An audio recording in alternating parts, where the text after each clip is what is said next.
eToekomsrus yindawo enabantu abaswele imisebenzi ngakumbi, iziyobisi ke zona zidlala abantwana. Bakwakhala ngokungabi nambane. Umnumzana Mosiuoa Lekota undwendwele le ndawo ezama ukubonisa uluntu lwalapha ukuba uba lungavotela iCOPE ubomi babo bungaba ngcono kakhulu.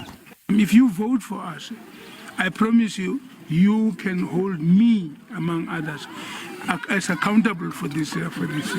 And you can call me, I can come from time to time and talk to our councillors here to say how much they have used the resources we were given for the people.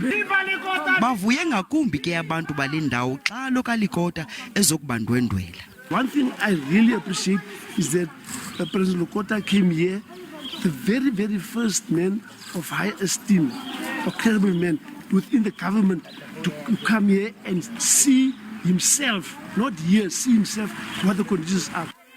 Lekota uzawundwendwela ezinye iindawo enqonqoza ecela ukuba uluntu luvotele iCOPE. Yolisa Njamela weendaba ze SABC eToekomsrus eRandfontein.